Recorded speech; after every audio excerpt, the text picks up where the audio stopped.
మనం రాజమండ్రి సిటీ ఈరోజు మీరు ఐపీఎల్స్ చూడొచ్చు. ప్రాంతాలతోటి పేర్లు వస్తూ ఉన్నాయి. టీమ్స్ వచ్చి క్రీడా స్ఫూర్తితో ఆడుతూ ఉన్నారు, ఐక్యతను చాటుతూ ఉన్నారు.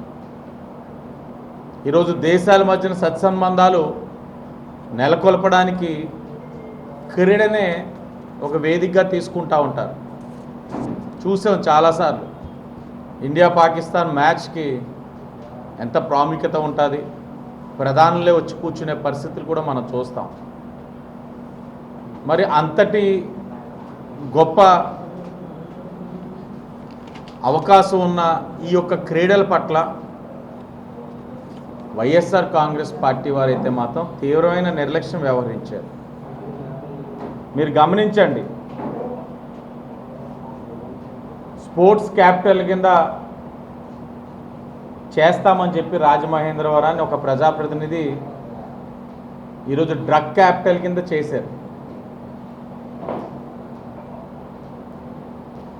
క్రీడల వల్ల శారీరకంగా మానసికంగా వాళ్ళ అభివృద్ధి చెందేందుకు అవకాశం ఉంటుంది. అలాంటి వాళ్ళని మానసికంగా శారీరకంగా వీళ్ళ యొక్క నిర్ణయాల వలన యువత అందరూ కూడా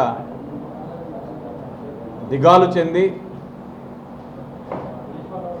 ఈరోజు డ్రగ్స్లకి బానిసలయ్యే పరిస్థితులు కూడా ఈ రాష్ట్రంలో చూస్తున్నాం.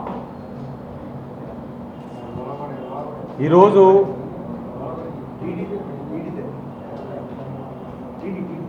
వైసీపీ ప్రభుత్వం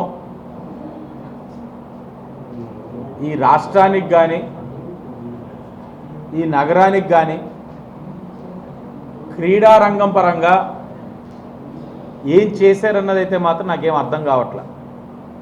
5 సంవత్సరాలు పూర్తవుతా ఉంది. ఒక్కటంటే ఒక్కటైనా క్రీడలకి మేము ఇది చేసామని చెప్పుకునే స్థాయిలో వాళ్ళు ఉన్నారా నేను ప్రశ్నిస్తా ఉన్నా. ఆడుతాం ఆంధ్ర అన్నదాన్ని చెప్తారేమో, అది పెద్ద కామెడీ షో, అది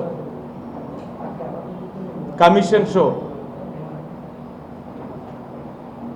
అసలు ఆడుతూ ఉంటే టెన్నిస్ బాల్కి బ్యాట్ ఇరిగిపోవడం ఏంటండి? ఎంత నాసి రకం మెటీరియల్ కొన్నారు. ఇవన్నీ స్ఫూర్తిదాయకం. యథా రాజా తదా ప్రజ. నాయకుడు ఆలోచనలు ఉంటే కింద స్థాయివాడు కూడా అలాగే తయారవుతారు, కమిషన్స్ కక్కుర్తిపడి.